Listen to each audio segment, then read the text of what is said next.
4 years ago, during a Navy SEAL mission, a sudden avalanche forced one man to face a life-or-death decision. Against the retreat order, he turned back to save a dying German shepherd trapped beneath the snow. That single choice followed him for years, buried deep beneath slingshans and regret. What he never expected was that 4 years later, that same decision would create a miracle that changed everything. Where are you watching from, and what did this story make you feel? Please like and subscribe to help us reach 1,000 subscribers and keep these stories alive. Morning on the northern ridge looked almost holy. Clean light, clean snow, clean silence. The kind of silence that made a man believe the world could be forgiven. Ethan Rowe moved through it like someone who had stopped asking for forgiveness years ago. He was 35, about 6 feet tall, around 1 meter 83, with that lean, compact strength built for function, not display. No beard, no stubble, the face shaved clean enough to show the hard geometry beneath. A square jaw, pronounced cheekbones, and the faint tightness around his mouth that came from a life of learned restraint. His hair was dark brown, cut in a military style, just a touch longer than regulation. Enough to soften the edges of him, not enough to betray what he was. His skin was fair but weathered by northern wind, and his eyes, gray-blue, calm and watchful, held the kind of focus that did not shout. He wore the same thing he always wore when the world turned sharp. An old tactical combat shirt in olive gray that had gone soft with time and washing, frayed lightly at the wrists and shoulders, faded in places where sun and cold had argued with it for years.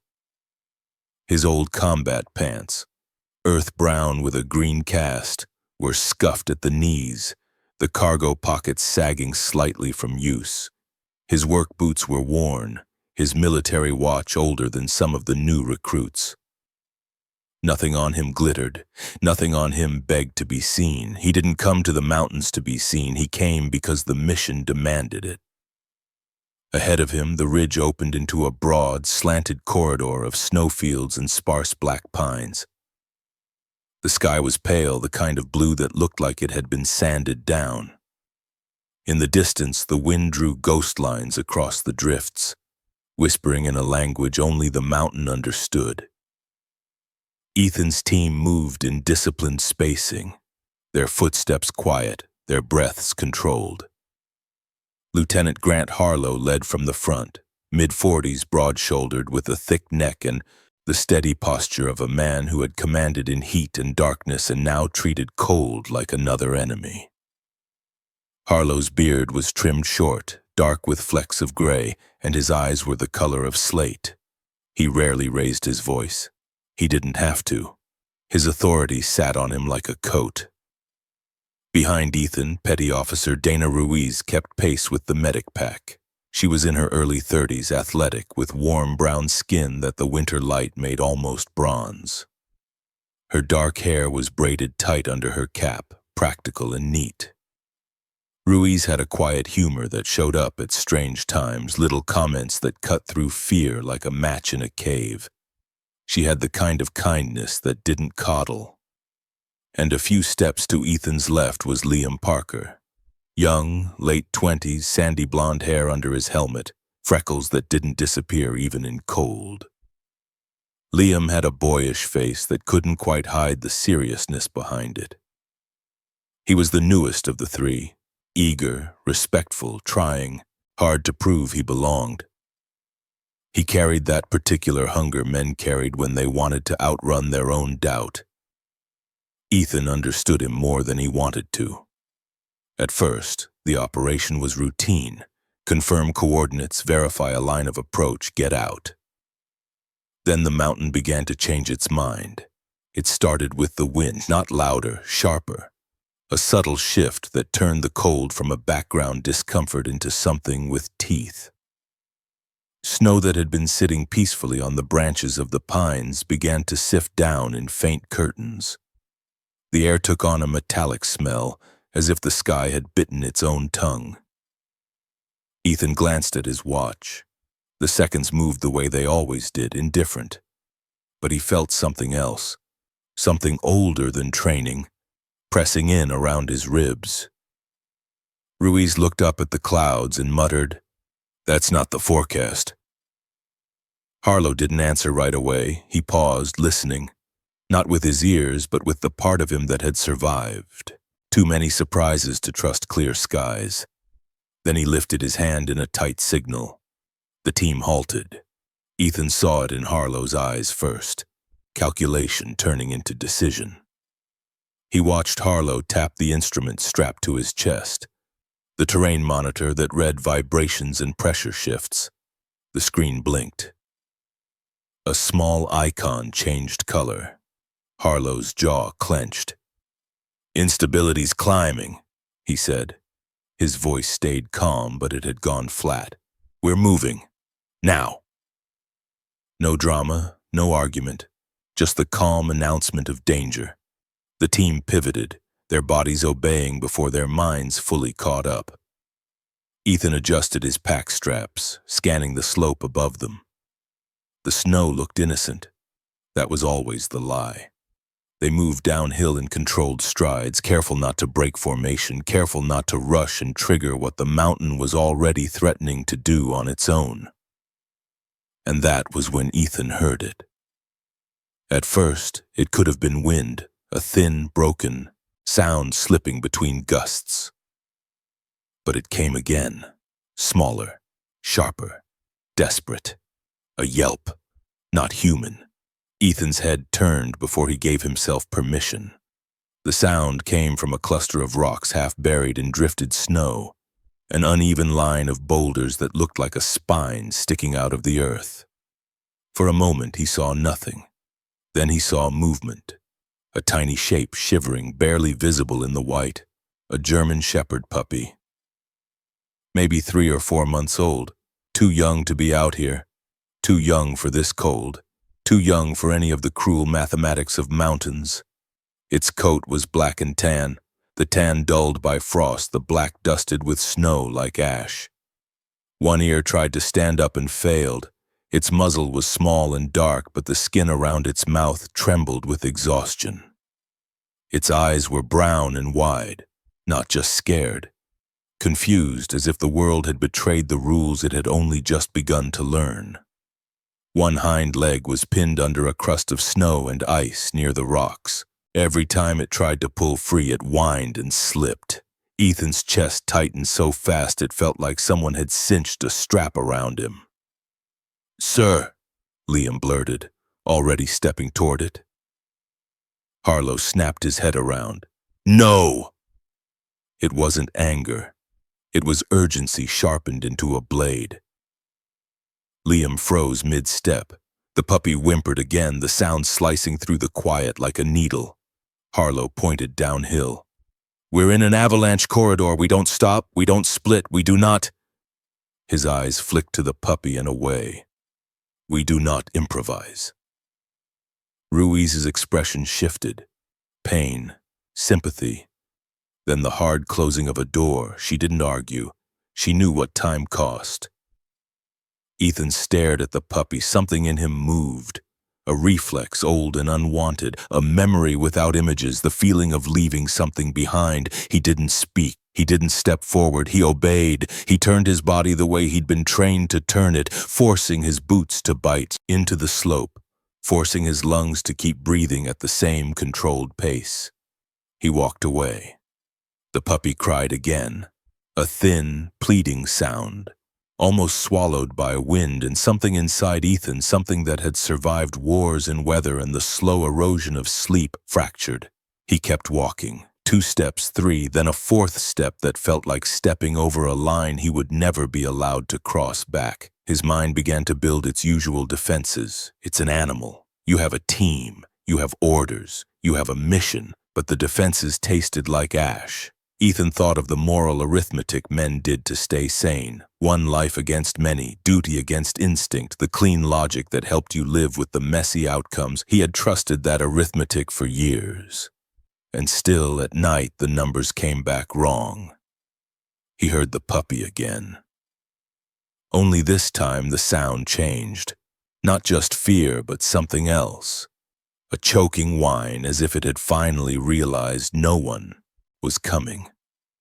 Ethan stopped. Harlow turned. "Row!" The name carried weight, a warning. Ethan didn't answer immediately. He looked back at the rocks. The puppy's body was trembling, muzzle rimmed with ice. Its breath came in fast, tiny bursts, and around its neck, half hidden by fur and snow, Ethan saw it. Not a collar, a rough cord, thin, cheap rope, biting into the skin hard enough to leave a raw groove. Whoever had tied it quick, careless, like an object that could be dragged. That detail hit Ethan like a hand to the sternum. This wasn't a puppy that wandered off from a warm cabin. This was a puppy someone had taken, then left. Ruiz saw it too. Her eyes narrowed, anger flashing for half a second before she shut it down. "That's rope," she said quietly, "not gear." Liam's face went pale. "Someone dumped it." Harlow's mouth tightened. "We don't have time for the world's cruelty today." Ethan's hands curled in his. Gloves. His heartbeat didn't speed up. It slowed. That was the dangerous part, because when Ethan got quiet like that, it meant something had moved from emotion into decision. He thought, absurdly, of old myths. How gods tested heroes not with monsters, but with choices. How the mountain didn't need claws, it only needed time. He looked at Harlow. "I can be back in 10 seconds, Ethan said. Harlow's eyes hardened. "No, you know the rules." "I know," Ethan replied. And that was the truth that made it worse. Because Ethan wasn't confused, he wasn't reckless, he was choosing. Inside him, something old stirred. Something that had once made him believe he could keep people safe if he was strong enough, fast enough, good enough. That belief had been broken in other places, under other skies, but here it returned in a smaller form, a trembling life in a trap of snow. Liam whispered, "Ethan." Ruiz didn't speak. She watched him like she already knew what he would do and hated that she did. Harlow took one step toward Ethan. "Row, you break formation." Ethan exhaled slowly, tasting the cold. The puppy suddenly stopped whining, not because it calmed down, because it lifted its head, slowly, with effort, and stared directly at Ethan. It didn't look past him. It didn't look at Harlow. It looked at Ethan as if it recognized him in a way logic couldn't explain. Then the puppy did something strange. It pressed its nose against the snow, sniffed once, and let out a low, tiny sound that wasn't a cry. It was a warning. Ethan's skin prickled. He felt it then, faint but real, a deep, muffled vibration under his boots like a distant drum beat buried in the mountain's ribs. He didn't have proof. He had a heartbeat of time. And a puppy that somehow had just told him the mountain was waking up. Ethan moved. Fast, controlled. No wasted motion. He dropped to one knee beside the rocks, hands working with the calm precision of a man diffusing something that could kill him. He dug at the packed snow around the puppy's leg, breaking the crust with the edge of his glove. The puppy trembled, teeth chattering, but it didn't snap. It trusted him with a trust it hadn't earned from anyone else. "Easy," Ethan murmured, voice low, rough, barely used. "Easy." His fingers found the rope at the puppy's neck. He didn't cut it.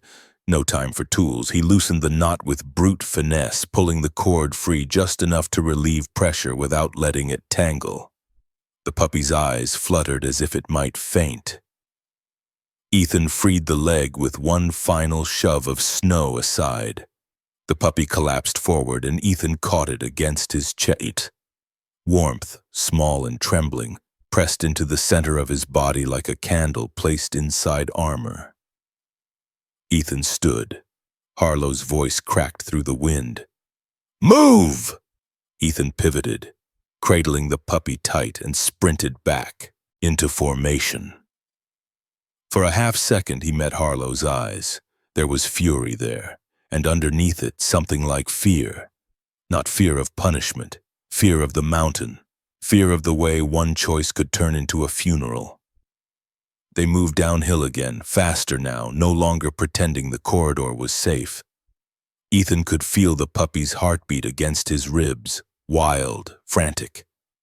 He kept his own breathing slow. If he panicked, it would panic. If he shook, it would shake. The wind rose, pushing snow sideways in sheets. The sky dimmed as if someone had drawn a veil across it. The pines began to sway, and the vibration under Ethan's boots grew stronger. Not loud, not obvious, just certain. He glanced at the slope above them. The snowpack looked heavy, too smooth, too settled, like a loaded weapon waiting for a trigger. Ethan's mind began to whisper the questions it always whispered after a decision. What did you just trade for this? What will it cost? He looked down at the puppy's face. Its eyes had half closed, exhaustion pulling it toward sleep. Frost clung to its whiskers, its ears twitched weakly at the wind. It wasn't thinking about costs. It was simply alive. Ethan swallowed. His throat ached. Not from cold, but from something dangerously close to grief. "Row!" Ruiz called, falling slightly back to match his pace. Her eyes flicked to the puppy, then to Ethan. "You good?" Ethan nodded once tight. He didn't trust his voice. Liam behind them breathed, "Thank you." Harlow didn't say another word. He just pushed them onward, each step deliberate, each command clipped. The mountains stayed quiet for 3 breaths, for 4, for 5, then the world changed. The vibration became a tremor, a low groan rolled through the snowfield above them, as if the ridge itself had cracked its knuckles. The puppy in Ethan's arms jerked awake and let out a sharp yelp. Ethan's stomach dropped. He knew that sound, not from training, from survival. Harlow's hand shot up. "Downhill, now!" Ethan took one step, and the mountain answered. A deeper rumble rose under the snow. Not a roar yet, just the beginning of one, a promise.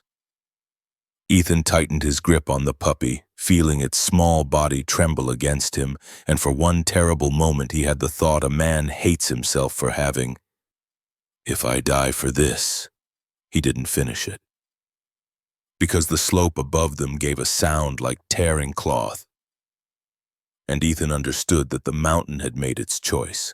The mountain did not explode. It slid. At first it was only a sound, deep and layered, like stone dragging its knuckles across bone. Not loud enough to panic the untrained. Not sudden enough to feel unreal, just heavy, certain. Ethan had time to think one last useless thought. So this is how it answers. Then the slope above them broke. Snow did not fall the way it did in stories. It did not come down like rain or crash like a wave.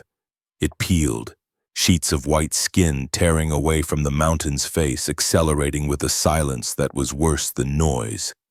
"Move!" Harlow shouted. The word didn't finish echoing before the ground vanished under Ethan's boots. The force hit from the side, not above, exactly the way trainers warned it would. A sideways hammer that knocked his legs out and spun the world into white chaos. Ethan tightened his arms around the puppy without thinking. The small body was pressed hard against his chest now, no longer trembling, just rigid with shock. Its warmth was a thin, fragile thing against the cold that poured in from every direction. The mountain took him. He felt weightless for half a heartbeat, then smashed against something solid, rock maybe, or packed ice. Pain flared across his shoulder and down his spine. His helmet struck, rang, and for a moment his vision exploded into sparks. He slid, rolled, spun, snow filled his mouth, his nose, his ears. The world became pressure and motion and the terrifying sensation of being carried somewhere he had no control over. Training surfaced through the noise, chin down, curl, protect the airway. Ethan obeyed, tucking his head, turning his body sideways to present less surface. He fought the instinct to thrash. Panic would waste oxygen. Panic would kill the puppy first. Something slammed into his back. Another body. "Ethan!" Liam's voice cracked through the storm, close and then suddenly far. Ethan reached out, fingers grasping at empty air as the avalanche tore them apart. The puppy whimpered once, a thin sound that cut through the roar, then buried its face against Ethan's chest as if trying to disappear into him. The slide slowed, not because it ended, but because it reached a pocket where the slope dipped and the snow piled on itself. Ethan felt the momentum drain away as the mountain finally decided where everything belonged. He was thrown forward hard, then everything stopped. Darkness pressed in instantly, not night, wait. Snow settled over him like a closing door, packing tight around his legs, his back, his shoulders. His helmet jammed sideways, his left arm was pinned. His right arm, still wrapped around the puppy, had just enough space to move. Silence followed, not true silence. More like the absence of air. Ethan forced himself not to inhale. Snow inhaled was death. He swallowed, mouth dry, throat burning, and tested the space around his face with slow, deliberate movements. His cheek brushed fabric, then fur.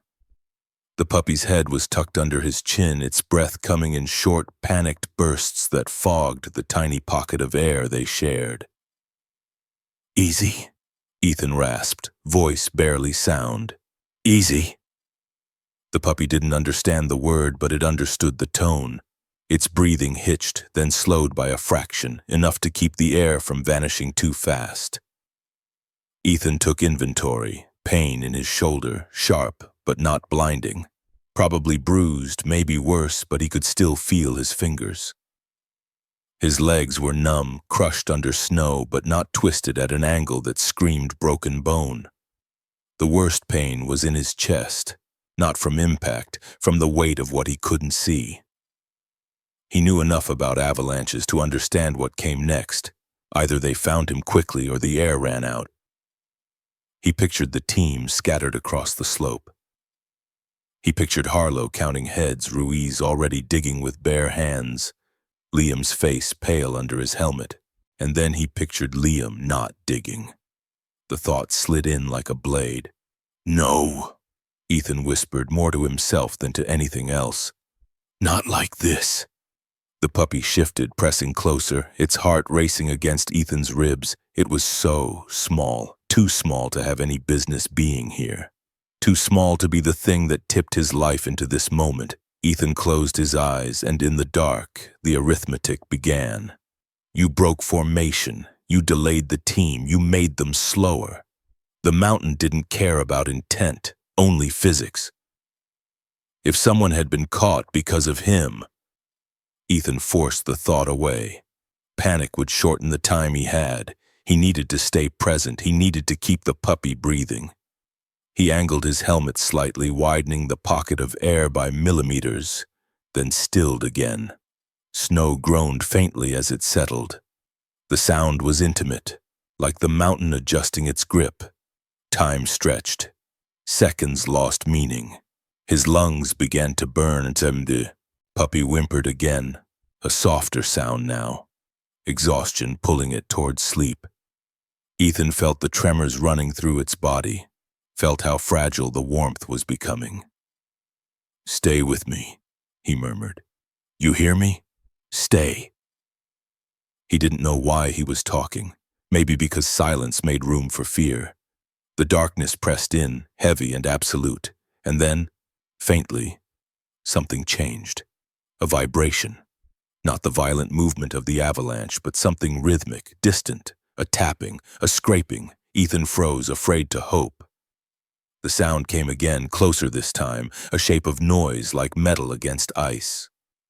He sucked in a careful breath and shouted, "Here!" The sound came out muffled, stolen by snow. He shouted again, throat tearing, "Here!" The puppy jerked, startled, then barked. It was a tiny sound, weak, but it was a sound. The tapping grew louder. A voice filtered through the snow, distorted but unmistakably human. "Contact! I've got something!" Relief hit Ethan so hard his vision blurred. The puppy squirmed, sudden energy surging through it as if it could feel the change in the air. It barked again, sharper now. Urgency in the sound. Shovels bit into snow above Ethan's head. Light leaked through in thin, blinding lines. Hands broke through, clearing snow away from his face, his chest. Air rushed in, cold and glorious, filling his lungs until he coughed and gasped and couldn't stop. "Row!" Ruiz's voice, close, fierce, alive. Her gloved hands were already on him, checking his airway, his neck. "Don't move! Don't you dare move!" Ethan tried to laugh. It came out as a broken sound halfway between a cough and a sob. The puppy was wriggling now, barking wildly, its small body vibrating with adrenaline. "Holy hell!" someone breathed. "He's got a dog!" Harlow appeared in Ethan's blurred vision, face streaked with snow, beard iced over. His eyes scanned Ethan quickly, then the puppy. For a moment he said nothing, then quietly, "You alive?" Ethan nodded once. Harlow exhaled, sharp. "Good, because we're not done yet." They worked fast, digging Ethan out, freeing his legs, sliding him onto a thermal pad. Ruiz kept up a steady stream of assessment, her voice clipped and focused, grounding him in reality. Liam was there too, breathing hard, eyes wide, face scraped but intact. "You scared the hell out of me," Liam said, a shaky grin breaking through. "Sir," Ethan swallowed. "You good?" Liam nodded. "Yeah, took a hit, but I'm up." Relief flooded Ethan's chest, too fast, too strong. He almost missed the way Liam's gaze flicked away at the last second, the way his left arm hung a little too stiff. They moved downslope, away from the corridor, away from the place the mountain had claimed. The sky had darkened, clouds dragging low and heavy now, as if the light had been sucked out by what had happened. They reached a flatter section and stopped. That was when Ethan saw the space where someone should have been. "Where's Parker?" he asked, already knowing the answer he didn't want. The world paused. Harlow didn't look at him. Ruiz did. Her face had gone still in a way that meant bad news had already decided to exist. "He got caught further up," she said gently. "The secondary slide. We tried." The words landed without sound. Ethan felt the puppy shift in his arms, confused by the sudden stillness. He tightened his grip unconsciously, fingers pressing into fur. Harlow turned then, meeting Ethan's eyes. "It wasn't your fault," he said. The sentence bounced off Ethan's ribs like it didn't know how to enter. Ethan nodded anyway. It was the only response he had. They finished the evacuation in silence. Back at the forward shelter, heaters blasting and medics moving with controlled urgency. The puppy was wrapped in a thermal blanket and placed in a crate. Someone fetched warm fluids. Someone else checked the leg, murmuring reassurances that didn't need to be understood. Ethan sat on a bench, helmet off, hands shaking now that the adrenaline had nowhere left to go. The image replayed over and over. The puppy's eyes, the rope around its neck. Liam's voice calling his name. That night, after the reports were written and the mountain loomed quiet again outside the shelter walls, Ethan stood alone by the crate. The puppy lay curled inside, breathing slow now, exhaustion winning. Its ears twitched at Ethan's presence. Ethan crouched, bringing himself level with it. "I don't know what to do with you," he whispered. The puppy opened one eye, dark and steady, and looked at him. Not scared, not pleading, just present. Ethan's chest tightened. Outside, the wind dragged snow across the ground in long, whispering lines. The mountain stood where it always had, unmoved. The shelter smelled like wet wool, fuel, and antiseptic. Heat roared from portable units, turning frozen breath into steam, but the warmth didn't reach Ethan Rowe. It stopped somewhere short of his ribs, as if his body had decided this was not a place comfort was allowed to enter. Outside, the mountain had gone quiet again. Not peaceful, finished. Ethan sat on a narrow bench against the far wall, elbows on his knees, helmet on the floor by his boots. His hands, still gloved, rested together, fingers locked tight enough that his knuckles ached. He had stopped shaking. That, somehow, felt worse. Across the shelter, the puppy lay curled inside a plastic crate lined with a silver thermal blanket. The heat lamp above cast a sud-amber circle around it, making the black and tan fur glow faintly. Its chest rose and fell in shallow, steady breaths. One ear twitched now and then as if it were dreaming of a place without snow. A young civilian veterinarian knelt beside the crate, moving with careful economy. Her name tag read Dr. Hannah Cole. She looked to be in her early 30s, slim with narrow shoulders and hands that were steady in a way that came from long practice rather than confidence. Her hair, light brown with natural gold threads, was pulled back into a low ponytail that brushed the collar of her fleece.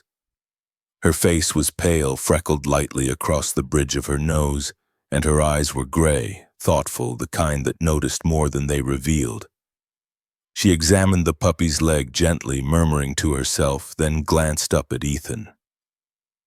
"You did the right thing keeping it close to your chest," she said. Her voice was soft but firm, not asking for validation. "That's probably what kept it from going into shock." Ethan nodded once. He didn't trust himself to answer. Dr. Cole continued. "The leg's bruised, maybe strained, no fractures. It's dehydrated, exhausted, but—" She hesitated, then allowed herself a small smile. "It's tougher than it looks." Ethan swallowed. "Someone tied it up there." Dr. Cole's mouth tightened. "I saw the marks." She reached gently under the puppy's chin, lifting its head just enough to reveal the raw groove beneath the fur. The skin was red, irritated, too precise to be accidental. "That's not wildlife," she said quietly. "That's human." The word landed heavy. Ethan's gaze drifted to the crate again. He felt the urge to look away, and didn't. Across the room, Lieutenant Harlow stood with his back to the wall, speaking in low tones to a recovery officer. His posture was rigid, shoulders squared, the way men stood when they refused to sit down in the presence of death. His beard was still crusted with ice at the edges, melting slowly now. He looked older than he had that morning. Dana Ruiz moved between stations, checking vitals, offering water, touching shoulders. She paused near Ethan, crouched in front of him. "You hurt?" she asked. "My shoulder," Ethan said. "I'll live." She studied his face, reading the answer he didn't give. "Parker was proud of you," she said. "You know that, right?" Ethan's jaw tightened. He shouldn't have been there. Ruiz didn't argue. She just nodded, acknowledging the truth behind the wrong conclusion.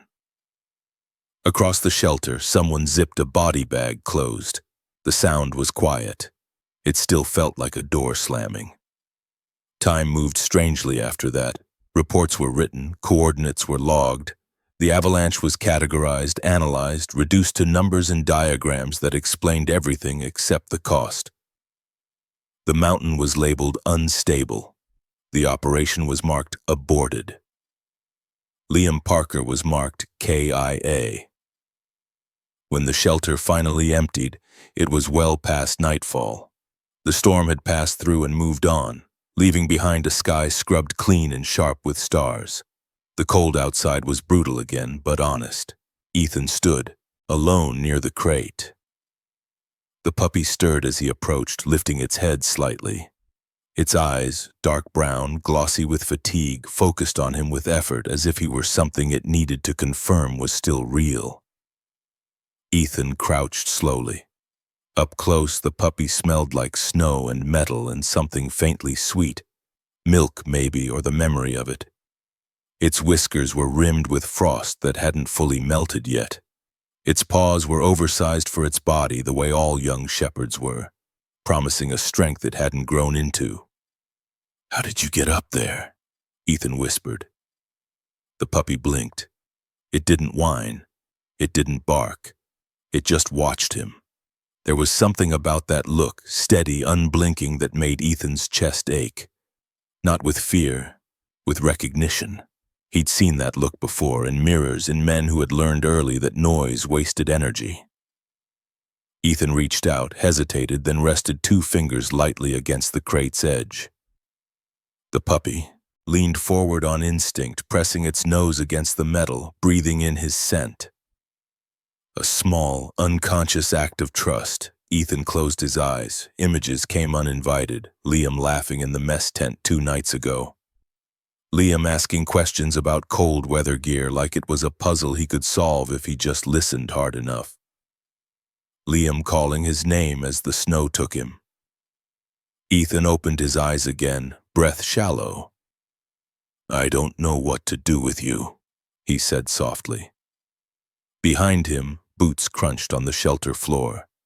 Harlow stopped a few feet away. He didn't look at the crate at first. He looked at Ethan. "You're on admin leave after debrief," Harlow said. "Mandatory. I don't want to see you fight it." Ethan nodded. "Yes, sir." Harlow's gaze flicked to the puppy then. Something passed over his face, annoyance maybe, or memory. "You name it yet?" Harlow asked. Ethan frowned slightly. "No." "Good," Harlow said. "Names make things harder." Then he paused. "Still," Harlow added, quieter now, "some things deserve one." He turned and walked away. Ethan stayed where he was. The puppy's head drooped, sleep pulling it under again. Its breathing slowed. The heat lamp hummed softly above. Ethan's thoughts churned. He thought about ownership, responsibility, the way things followed you once you touched them, whether you wanted them to or not. He thought about Parker's empty bunk, about the rope around the puppy's neck, about the fact that he had felt the mountain wake up only after the puppy had. And then, unbidden, he remembered an old word his grandmother used to say when storms passed and the sky broke open again. Nova. Not the explosion kind, the other meaning. A new light. A star that appeared where nothing had been before. Ethan swallowed. He didn't say it out loud. Not yet. The debrief took place the next morning in a temporary command structure set up near the extraction point. The room was plain, folding tables, hard chairs, a single heater clicking too loudly in the corner. Maps were taped to the walls, coffee steamed in battered thermoses. Dr. Hannah Cole sat in on the first half to report on the animal found at the site. She looked different out of her fleece, still slim, still composed, but her eyes carried a tired sharpness now, the residue of a long night. "The puppy wasn't feral," she explained, gesturing to photographs displayed on a tablet. "No signs of long-term exposure, no parasites. It had been cared for recently." She zoomed in on the neck markings. The cord used was temporary, cheap. Whoever tied it wasn't planning to keep it there long. "Dumped?" someone asked. "Abandoned," Dr. Cole corrected. "There's a difference." Ethan felt that word settle in his chest. After the debrief, he found himself outside again, staring at the mountains in daylight. They looked unchanged, innocent. Dr. Cole joined him, hands tucked into her jacket pockets. "You're not taking it with you," she said gently. It wasn't a question. Ethan shook his head. "I'm not in a position." She nodded. "I figured." They stood in silence for a moment, watching wind lift snow off the ridgeline in pale sheets. "We'll transfer it to a regional rescue facility," Dr. Cole continued. "They specialize in working breeds, shepherds. It'll be trained, given structure." Ethan's throat tightened. "Good." She studied him sideways. "You don't look convinced." He huffed a quiet, humorless breath. "I don't trust myself with living things right now." Dr. Cole didn't argue. She just said, "That's usually when they matter most." The transport vehicle arrived in the afternoon. It was a sturdy, unmarked truck with reinforced crates in the back. The handler, a tall, broad-shouldered man in his late 40s named Mark Ellison, moved with the confidence of someone who had spent decades around dogs that could bite through bone if mishandled. Ellison had a weathered face, skin toughened by sun and wind, and eyes the color of old oak bark. His beard was thick, streaked with gray, trimmed short for practicality. He spoke little, but when he did, dogs listened. He knelt by the crate, opened the door slowly, and extended his hand. The puppy hesitated. Then it did something unexpected. It turned its head, not toward Ellison, but back toward Ethan. Its eyes searched his face, waiting. Ethan froze. Ellison glanced up. "It does that," he said mildly. "Picks a person." Ethan's chest tightened. "I'm not—" Ellison raised a hand. "I know. Doesn't change the choice." The puppy let out a small sound. Not a bark, not a whine. Something in between, a question. Ethan crouched without realizing he'd moved. He reached out, resting his palm against the puppy's chest, feeling the steady beat beneath. The fur. For one suspended moment, the world narrowed to that contact. The puppy leaned into his hand, and its heartbeat slowed. Not gradually, instantly, as if something inside it had finally decided it was safe enough to rest. Ethan's breath caught. Ellison watched, eyes narrowed, something thoughtful crossing his expression. "Huh," he murmured. "That's new." Ethan pulled his hand back gently before the moment could claim more than it was owed. Ellison coaxed the puppy into his arms and carried it toward the truck. At the door, the puppy twisted, looking back one last time. Ethan didn't wave. He couldn't. The truck doors closed. The engine started. Snow crunched under tires. The vehicle disappeared down the access road, swallowed by white and distance. Ethan stood there long after it was gone. That night, he lay on his bunk, staring at the ceiling, listening to the wind move across the shelter like a restless animal. Every time he closed his eyes, he saw the puppy's gaze. Not fear, not need, recognition. Ethan pressed his forearm over his eyes, jaw clenched tight. "I'm sorry," he whispered into the dark.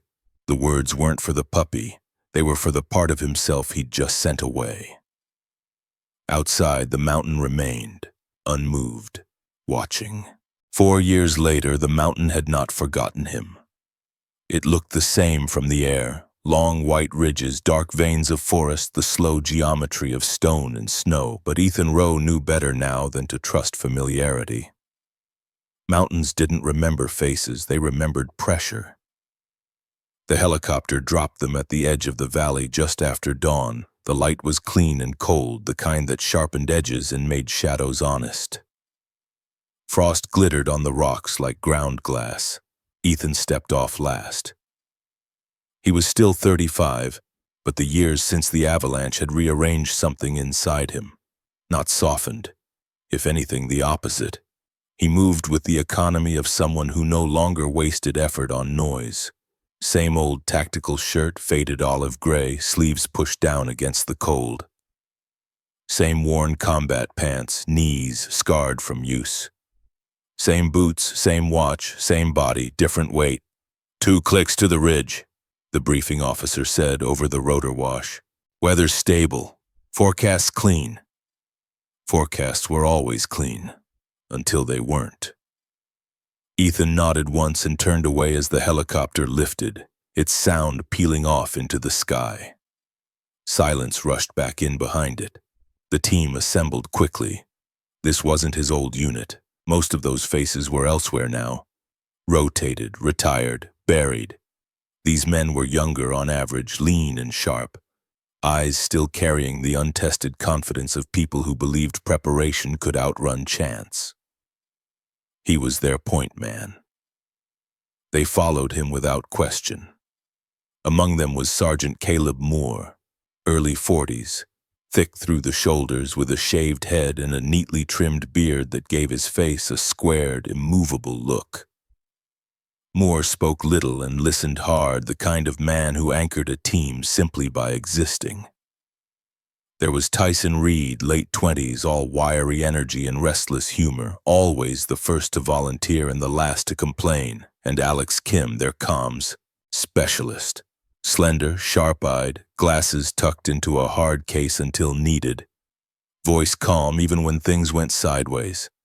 They moved into the valley in staggered formation, boots biting into packed snow. Ethan felt the ground through his feet, cataloging texture and slope without conscious thought. 4 years had taught him how to listen better, not just to terrain, but to himself. The mission was straightforward: survey a new approach route for winter operations, confirm stability, mark hazards, no live targets, no urgency beyond daylight. That should have comforted him. It didn't. As they climbed, Ethan's chest tightened, not with panic but with memory. The valley narrowed ahead, walls rising in a familiar way that made his shoulders tense. Pines leaned inward, their branches heavy with snow. Moore glanced over. "You good?" Ethan nodded. "Just reading the ground." Moore accepted that without comment. They reached the ridge mid-morning. The view opened up into a wide, slanted shelf of snowfields and rock outcrops. Sunlight skating across it like water. The air was still, too still. Ethan paused. "Hold," he said quietly. The team stopped. He crouched, resting a gloved hand on the snow. It felt dense, layered, old ice under new powder. Alex checked his monitor. "No movement readings," he said. "All green." Ethan straightened slowly. His mind did something it rarely did now. It drifted. For a heartbeat, he was back in the shelter 4 years ago, standing beside an empty crate, staring at a space that shouldn't have mattered as much as it did. He remembered the way the puppy had looked at him, the way he had walked away. He shook the thought off. "Proceed," he said. They moved. Halfway across the shelf, Ethan felt it again. Not sound, not vibration, a pressure behind his eyes, like the air had thickened without changing temperature. He slowed. "Moore," he said. "Take point." Moore stepped ahead, without hesitation. They were maybe 10 meters from the far edge when it happened. A shape moved at the corner of Ethan's vision. Fast, low. Ethan turned, and a German shepherd burst out from behind a rock, snow spraying from under its paws. It was full-grown now. Big, powerful, black and tan coat thick against the cold, chest broad, muscles coiled tight under fur. Its ears were up, eyes sharp, body angled with purpose. It did not bark. It ran straight at Ethan. "Contact!" Tyson shouted, weapon lifting. "Hold!" Ethan snapped. The dog skidded to a stop directly in front of him. And then it did something no trained dog was supposed to do. It planted itself between Ethan and the slope ahead, feet wide, body rigid, head low, blocking him. The handler appeared a second later, jogging into view. Mark Ellison looked older now, beard more gray than Ethan remembered, but his posture was the same, grounded, unhurried. He raised a hand in a calming gesture. "Easy," Ellison said. "Easy." The dog didn't move. Ellison frowned. "That's not right." Ethan stared at the dog. Something in his chest went cold and hot at the same time. The dog's eyes were locked on his, not aggressive, not fearful, focused, recognizing. "Who's K9? Moore demanded. "Mine," Ellison answered, breath puffing in the cold. "Assigned for terrain assessment support." Ellison stepped closer, reached for the dog's harness. "Come on," he said. "Heel!" The dog ignored him. A murmur rippled through the team. Tyson whispered, "Is that thing broken?" Ellison's jaw tightened. "No." He tried again, sharper this time. "Heel." Still nothing. Ethan took a slow step forward. The dog growled, low, controlled, a warning. Ellison went still. "That's not like him," Ellison said quietly. Ethan felt his pulse in his throat. He looked past the dog up at the slope ahead. It looked unchanged, smooth, silent. "Ellison," Ethan said, voice steady. "What's his name?" Ellison hesitated. "Nova." The word landed like a dropped weapon. Ethan's breath left him in a rush he couldn't stop. Nova, the name he had never said out loud. The dog's ears twitched. Ethan swallowed. Nova. The dog's head snapped toward him. Not curiosity. Confirmation. For a second, no one moved. The mountain held its breath.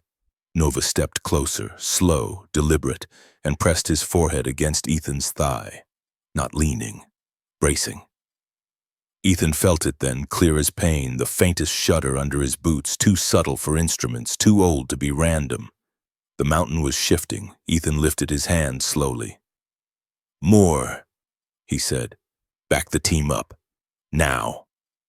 Moore didn't argue. They retreated in measured steps. 3 seconds later, the shelf where they had been standing cracked open with a hollow whomp. Snow sloughing away in a sudden deadly slide. It wasn't massive. It didn't roar. It didn't need to. It took the path they would have crossed. Silence followed. Alex let out a breath he hadn't known he was holding. "Jesus!" Ellison stared at Nova like he was seeing him for the first time. Ethan lowered his hand. Nova lifted his head and looked up at him, eyes bright, tail still, no celebration, just done. Ellison broke the quiet. 4 years, he said slowly. He's never done that, not once. Ethan's voice came out rough. "He did it before." Ellison turned. "What?" Ethan looked back at the broken shelf, then down at Nova. "He warned me," Ethan said, "before the avalanche." Ellison's face shifted, surprise, then something like awe held in check by professionalism. The team regrouped on safer ground. Radios crackled. Notes were taken. The incident was logged as unexpected canine intervention. Ellison knelt beside Nova, checking his paws, his harness. "You okay, boy?" Nova sat, calm now, watching Ethan. Ethan crouched a few feet away. The dog held his gaze. 4 years collapsed into a single moment. Ellison stood. "We're pulling out," he said. "This sector's unstable." No one argued. As they moved back down the valley, Ethan walked beside Ellison. "You kept his name," Ethan said quietly. Ellison nodded. "He came in with it, responded to it, figured it mattered." Ethan's throat tightened. Ellison studied him. "You're the one." Ethan didn't deny it. They reached the extraction point by late afternoon. The sky had softened, clouds drifting in lazy layers. Ellison clipped Nova's lead, preparing for transport. Nova stopped, looked at Ethan again, waited. Ethan felt the old familiar pull, the urge to step back, to distance himself from something alive. He didn't. He rested his hand briefly on Nova's shoulder. "Good work," he said. Nova's tail thumped once, just once. The Seund helicopter arrived. Wind surged. As Ellison led Nova away, Ethan stood watching until they were swallowed by noise and motion. The mountain receded into the distance, but this time it left him with something other than silence. The second slide didn't announce itself. It never did. There was no warning cry from the mountain, no dramatic crack of stone, just a soft, almost polite shift beneath the snow, like a breath taken in the wrong direction. Ethan felt it through his boots, not as vibration, as absence. The ground beneath his right foot gave way just enough to steal his balance.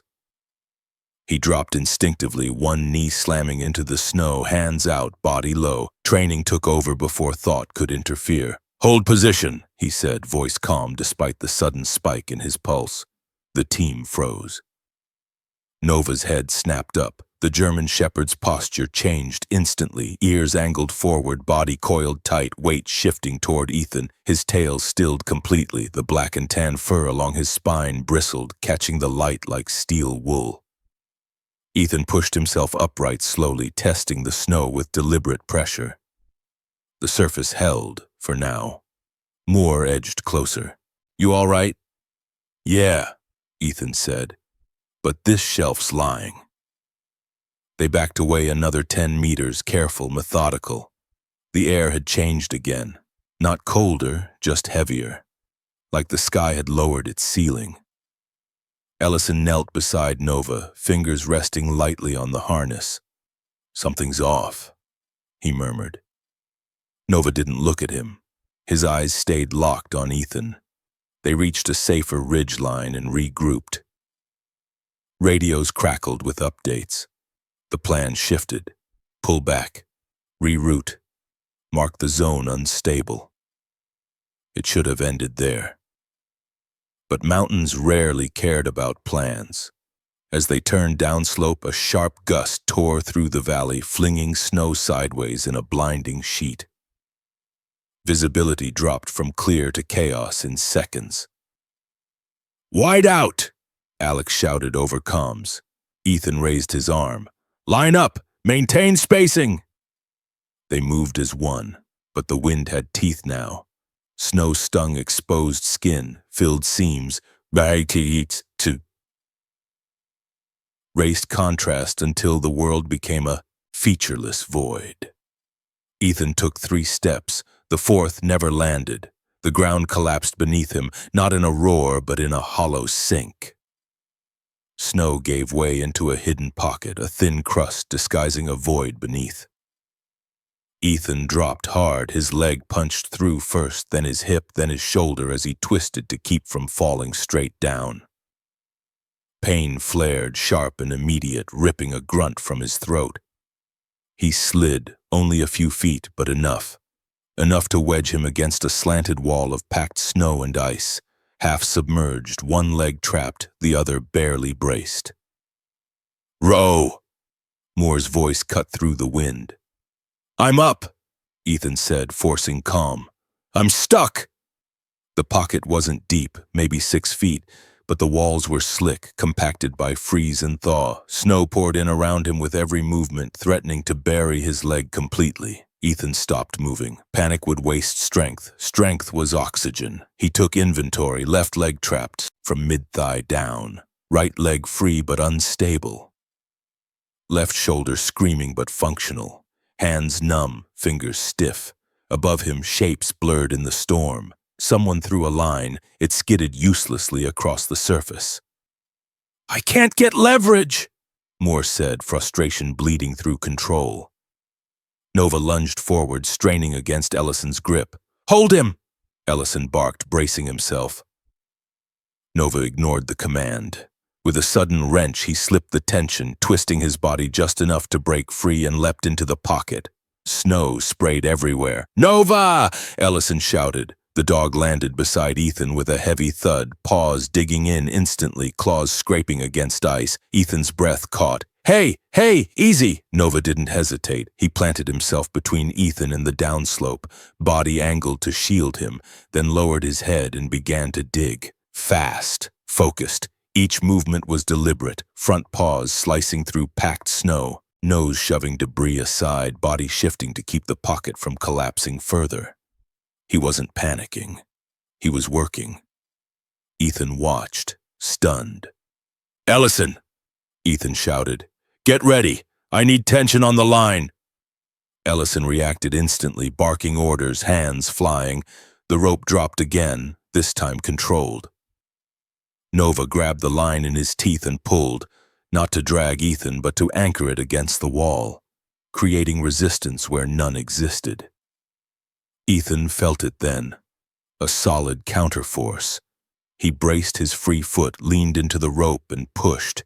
Pain exploded through his leg as it tore free of the suction grip. He gasped, vision narrowing, but he didn't stop. He rolled, hauled himself upward with the rope, fingers burning. Hands grabbed him. Moors, reeds, strong, sure. They dragged him out onto solid ground just as the pocket sloughed inward, collapsing into itself with a soft, final hiss. Ethan lay on his back, chest heaving, snow melting down, his collar. Nova stood over him, chest rising and falling hard, tongue lolling, eyes bright with intensity. For a long moment no one spoke. Then Moore let out a shaky breath. That dog just saved your life. Ellison knelt beside Nova, checking him quickly. Paws, ribs, harness. You okay, boy?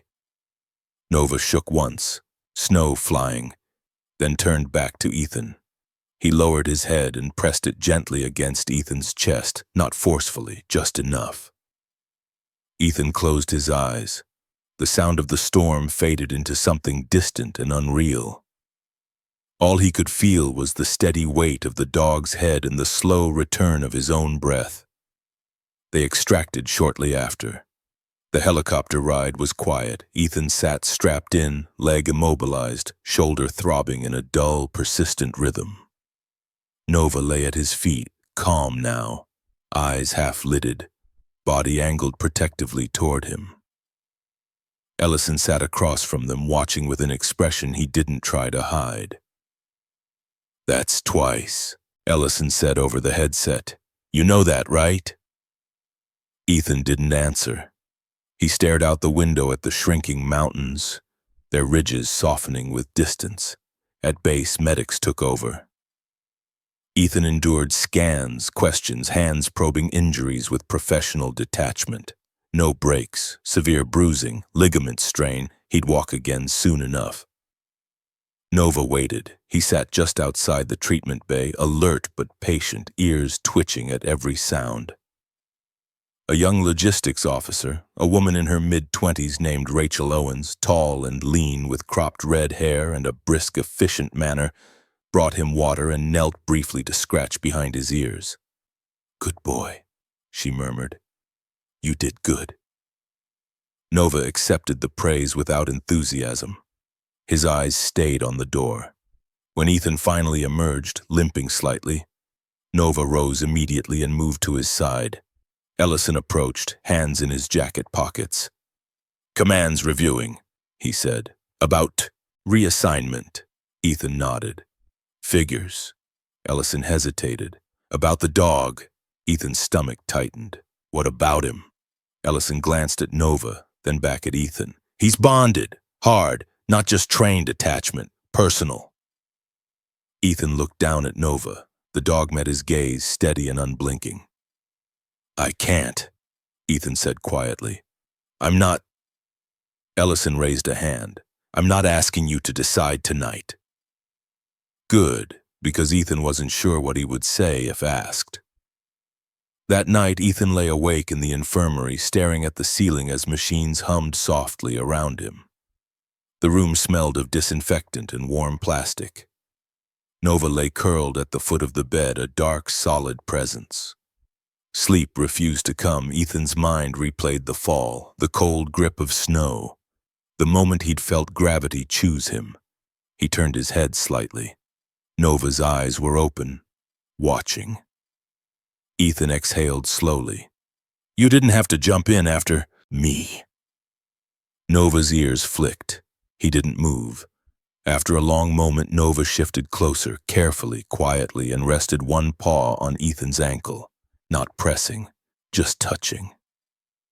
Ethan felt the weight of it like a promise he hadn't asked for and wasn't sure he could keep.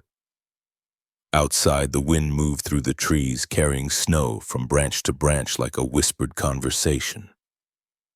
Ethan closed his eyes. For the first time in 4 years, he slept. Morning came pale and cold. Ethan woke with a dull ache and the unfamiliar sensation of having rested. Nova was still there, paw still near his leg, head lifted as soon as Ethan stirred. Ellison stood in the doorway, arms crossed. Command wants you grounded for a bit, he said. Recovery. Ethan nodded. And, Ellison added, they want Nova reassigned somewhere quieter. Ethan's chest tightened. Ellison met his eyes. Unless you object. Ethan looked down at Nova, at the dog who had been abandoned, at the dog who had warned him, at the dog who had jumped into the snow without hesitation. He swallowed. I object, he said. Ellison's mouth twitched. Thought you might? Nova's tail thumped once, just once. Recovery was quieter than combat. That, Ethan Rowe decided, was what made it harder. The base clinic sat on the edge of the valley, a low utilitarian building half buried against the cold. Inside, the air smelled of disinfectant and recycled heat. Machines hummed softly. People spoke in lowered voices as if pain could hear them. Ethan lay propped against stiff pillows, his left leg wrapped tight, shoulder bandaged beneath his faded tactical shirt. The injuries were not catastrophic. The doctors were clear about that. You're lucky, one of them had said. Ethan had nodded, the words sliding past him without sticking. Lucky had nothing to do with it. Nova lay on the floor beside the bed, body stretched along the base of the cot, black and tan coat absorbing the light. He was still now, not sleeping, not fully awake. Guarding. Every so often his ears flicked toward the door. Ethan watched him. For years he had learned how to sit with discomfort. Physical, mental, moral. Pain could be managed. Guilt could be compartmentalized. You put things in boxes and labeled them and didn't open them unless required. Nova didn't understand boxes. He understood proximity. The door opened quietly. Mark Ellison stepped in, boots soft on the floor. Up close, he looked more worn than he had in the field. His beard was grayer here, the lines around his eyes deeper, his shoulders carrying the weight of years. Spent reading animals better than people, he closed the door behind him. How you feeling? He asked. Ethan shrugged carefully. Like I lost an argument with gravity. Ellison huffed a short laugh. Gravity's undefeated. He leaned against the wall, arms folded. Nova lifted his head, eyes tracking him, then settled again when he recognized the scent. Ellison studied the dog for a long moment. You know he hasn't done that with anyone else. Ethan didn't answer. Stayed, Ellison clarified. Not like this. Ethan's gaze dropped to Nova's broad back, the steady rise and fall of his breathing. He's doing his job. Ellison shook his head. No, that's not training. That's choice. The word landed heavier than it should have. Ellison continued, voice quieter now.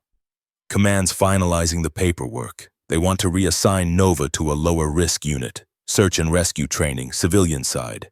Less exposure. That's good, Ethan said. The words came out stiff.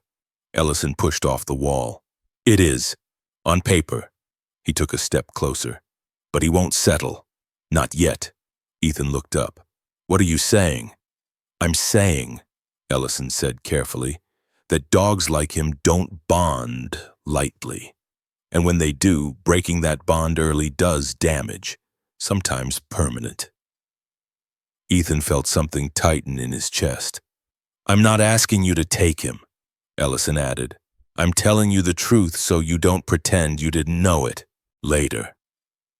Silence filled the room.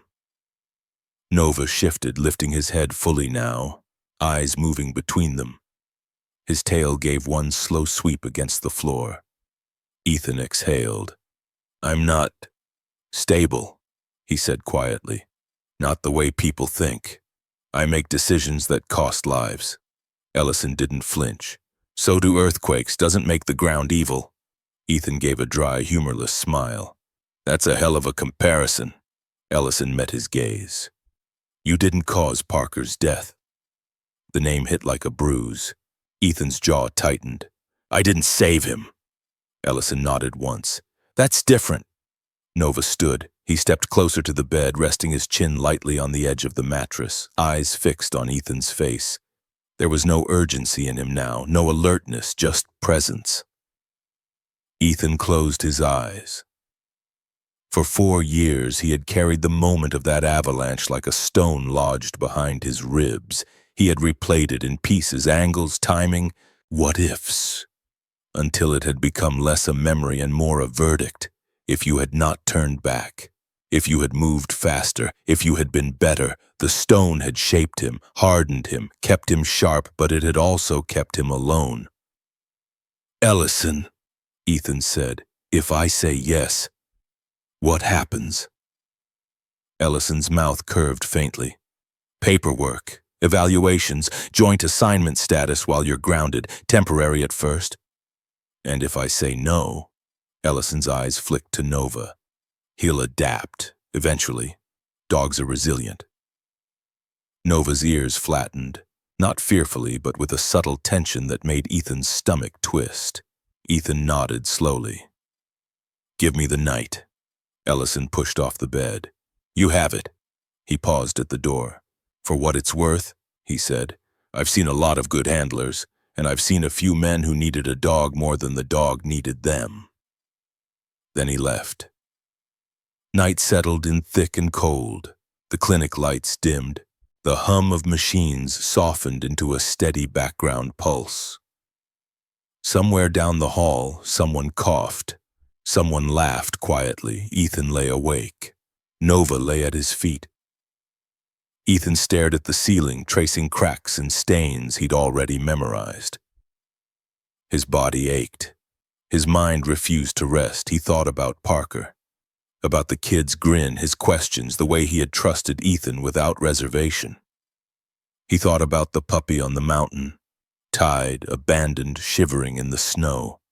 He thought about the shelf that had collapsed under his weight, the void that had opened to take him. And he thought about the dog that had jumped in after him without hesitation, not because he had been ordered to, because he had chosen to. Ethan turned his head slightly. Nova's eyes were open, watching, not waiting. Ethan's throat tightened. "You don't know what you're asking," he whispered. Nova didn't move, didn't blink. After a long moment, Nova stood and stepped onto the narrow space between Ethan's bed and the wall. Carefully, deliberately, he placed his body there, wedging himself in, creating a barrier as if claiming the space, protecting it, protecting him. Ethan felt the quiet certainty of it settle over him like a hand on his chest.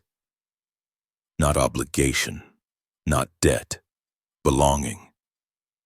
Ethan let out a breath he hadn't realized he'd been holding for years. "Okay," he said softly. "Okay." Morning came slow and pale. Ethan signed the forms with a steady hand. Temporary joint assignment, psychological evaluation pending, conditional approval. Ellison read over the paperwork, nodded once. "This doesn't make you responsible for everything he does." Ethan met his gaze. "I know. It makes you responsible for not turning away." Ethan signed the last line. Nova sat at his side through it all, posture relaxed, tail occasionally thumping when someone passed too close. When the nurse removed Ethan's IV, Nova leaned, forward sniffing, then stepped back at a quiet command. They walked out together. Slowly, carefully, Ethan on crutches, Nova pacing himself to match the uneven rhythm. Outside, the sky stretched wide and clean. The mountains stood in the distance, unchanged, unrepentant. Ethan stopped at the edge of the lot, breath clouding in the cold. He looked out at the valley. For the first time, he didn't feel like it was watching him back. Ellison paused beside them. "You'll be grounded a while." Ethan nodded. "I can live with that." Ellison glanced at Nova. "You sure?" Ethan looked down. Nova looked up. Steady. "Yes," Ethan said. "I'm sure." As they turned away from the clinic, Nova walked just close enough that his shoulder brushed Ethan's leg, not leaning, just there. Ethan adjusted his grip on the crutches and matched the pace. For the first time in a long while, the weight on his chest felt lighter, not gone, but set down. The cabin was small, not the romantic kind people imagined when they thought of northern wilderness. No wide porch, no carved beams, no warmth baked into the walls by memory. Just a square structure of weathered timber and stone, tucked into the tree line where the valley bent inward, far enough from base to be quiet, close enough to be reachable if things went wrong. Ethan Rowe stood just inside the doorway and listened. The wind moved through the trees in low, patient waves. Snow slid from branches with soft sighs. Somewhere far uphill, ice cracked, a distant hollow sound like knuckles popping in the dark. Nova stepped past him and entered first. The German shepherd paused in the center of the room, head lifted, ears forward. He turned slowly, reading the space the way he read terrain, nose low, paws silent, tail neutral. The black and tan coat looked darker here, shadows settling into the thick fur along his shoulders. He was fully grown now, powerful without bulk, every line of him shaped by purpose. Ethan watched him, leaning on his crutch, letting the ache in his legs settle before moving again. "Clear," Ethan murmured out of habit. Nova glanced back at him, then walked to the far wall and sat. It was an old habit, too. Ethan closed the door behind them.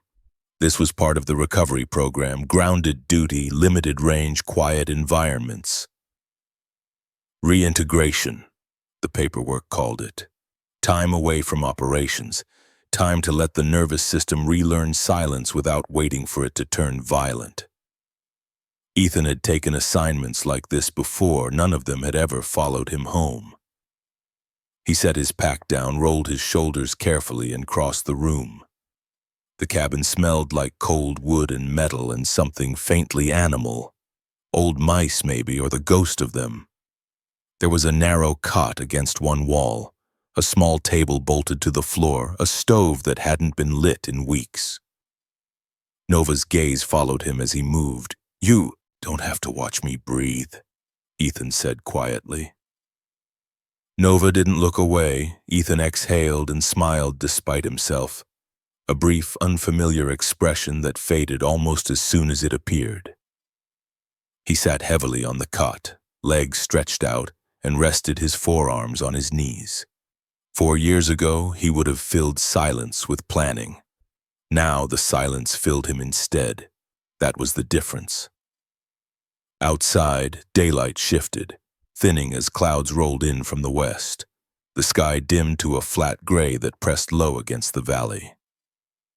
Ethan checked the weather radio. Static. Then a voice. Faint but clear enough. "Unstable system moving in overnight. Heavy snowfall expected. Visibility limited." Ethan turned the radio off. Of course. Nova stood. He moved closer to the door, posture alert but not tense, nose lifting as he sampled the air through the cracks in the wood. Ethan followed his gaze. "You feel it too," he said. Nova's ears twitched. They settled.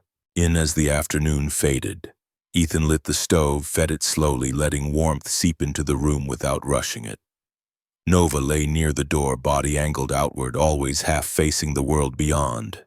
This was not duty. This was instinct. As darkness fell, the storm arrived quietly. Snow began to drift past the window, thick flakes moving sideways, gathering fast. Wind followed, pushing against the cabin with long, steady pressure. Ethan lay on the cot, eyes open, listening. He wasn't afraid, not exactly, but something in his chest felt unfinished. Nova rose suddenly, not fast, not alarmed, just deliberate. He crossed the room and stood beside Ethan's bed, head lowered, eyes intent. Ethan pushed himself upright. "What is it?" Nova turned and moved back toward the door, then stopped and looked over his shoulder. Waiting. Ethan frowned. "You want to go out?" Nova didn't respond the way dogs usually did, with excitement, with impatience. He just stood there, still and certain. Ethan swung his leg carefully over the side of the cot, ignoring the protest from his knee, and reached for his jacket. "All right," he said. "Let's see what you're worried about." They stepped outside together. The storm had thickened. Snow swallowed sound. The trees were half lost in the white, their shapes softened, blurred. The world felt smaller, closer, as if the valley had drawn a boundary around them.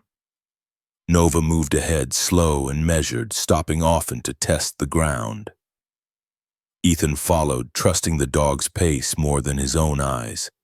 They hadn't gone far, maybe 30 yards from the cabin, when Ethan felt it. That same pressure behind the eyes. Not fear. Recognition. The slope above them looked unchanged, but Ethan had learned this lesson the hard way. Appearances meant nothing. Nova stopped. He planted his feet and stared upslope. Ethan's pulse quickened. "Nova!" The dog didn't move. Then, without warning, Nova turned and pressed into Ethan's leg, hard enough to force him to shift his weight back. Ethan stumbled, catching himself just as the ground above them sighed. It wasn't loud, it wasn't violent, it was final. A shallow slab of snow detached from the slope and slid down in a wide, heavy curtain, burying the spot where they had been standing seconds earlier. The air filled with white. Ethan stood frozen, heart hammering. When the snow settled, the world was silent again. Nova stepped forward and sniffed the disturbed ground, then returned to Ethan's side, calm. Ethan stared at the slope, breath ragged. They would have been caught, not crushed, not buried deep, but pinned. Cold would have done the rest. Ethan lowered himself carefully into the snow, breath shaking now that the danger had passed. He rested his forehead against his gloved hand. "Okay," he whispered. "Okay, I hear it now." Nova sat beside him, close enough that Ethan could feel the warmth through the layers of fabric. For a moment, neither moved. Nova lifted his head and looked at Ethan. Not the alert, working gaze he used in the field, but something softer, older. As if the mountain had finished its sentence and Nova was waiting to see whether Ethan finally understood it. Ethan's throat tightened. He reached out and rested his hand on Nova's neck, fingers sinking into thick fur. "I don't owe you my life," he said quietly. "I know that now." Nova didn't flinch. "I owe myself the truth." The storm raged through the night. Snow piled against the cabin walls. Wind howled like a living thing searching for purchase. Ethan stayed awake in shifts, not because he had to, but because he could. Nova slept lightly, rising at every change in sound, then settling again when nothing followed. Near dawn, the storm began to break. Light seeped into the valley, pale and unsure. Snow still fell, but gently now, like an apology. Ethan stepped outside alone, breath clouding. The valley was transformed, smooth, reshaped, quiet. He thought of Parker, of the way guilt had twisted every memory since that day, turning them sharp and useless. He had believed survival meant carrying weight forever. He was wrong. Survival meant knowing when to set it down. Nova joined him at the doorway. Ethan looked down at the dog. "You didn't come back to repay anything," he said. "You came back because this is what you do." Nova's tail swayed once. Ethan smiled, a real one this time. Later that morning, a search and rescue team arrived to check on the cabin. The lead coordinator was Martha Klein, a woman in her late 50s, tall and spare, her gray hair braided tightly down her back. Her face was lined not with age, but with weather, and her eyes were sharp, appraising. She listened as Ethan explained the overnight slide, nodding slowly. "You trusted the dog," she said. "Yes, ma'am." Martha glanced at Nova. "Good. Some people never learn that lesson." She signed off on the report, satisfied. As the team prepared to leave, Ethan stood at the edge of the clearing, watching the mountains one last time. They looked the same, but he didn't. Ellison's words echoed in his mind. Responsible for not turning away. Ethan bent and clipped Nova's lead into place. Ready? Ready? He asked. Nova looked up at him, eyes steady. Ready. They walked down the trail together, leaving clean footprints in fresh snow. Two paths moving side by side, neither ahead of the other. The mountain did not follow. It did not call him back. It simply stood as it always had, bearing witness. And for the first time, that was enough. Sometimes the miracle is not that the storm disappears. Sometimes the miracle is that someone, or something, stands between us and the fall when we don't even realize the ground is about to give way. Ethan believed survival meant carrying guilt forever. He believed that if he let go of the weight, he would dishonor the lives he couldn't save. But through a loyal dog and a silent mountain, he learned a deeper truth. God does not ask us to bleed endlessly to prove we cared. He asks us to live, honestly, humbly, and awake. In the Bible, we are reminded that God often speaks in whispers, not thunder. He works through quiet protection, through instincts we didn't train, through timing we don't control. Sometimes his answer is not a voice from the sky, but a presence beside us, steady and unafraid, guiding us one step away from danger. In our daily lives, we all walk unstable ground. We carry regrets, unanswered questions, and moments where we wish we had been stronger, or faster, or wiser. This story is a reminder that you were never meant to carry everything alone. Healing does not mean forgetting. It means trusting that what was broken can still serve a purpose. If this story spoke to you, if it reminded you of a time when you were protected, guided, or given another chance, share it with someone who may need hope today. Leave a comment, even a single word. Your voice matters more than you think. And if you believe in stories of quiet courage, loyalty, and faith that heals, please subscribe to this channel so we can continue sharing stories that reach hearts in silence. May God bless you and protect you in every storm you face. May He give you wisdom when the path is unclear, peace when the weight feels heavy, and strength to keep walking even when you don't yet see the way forward. You are not forgotten. You are not alone.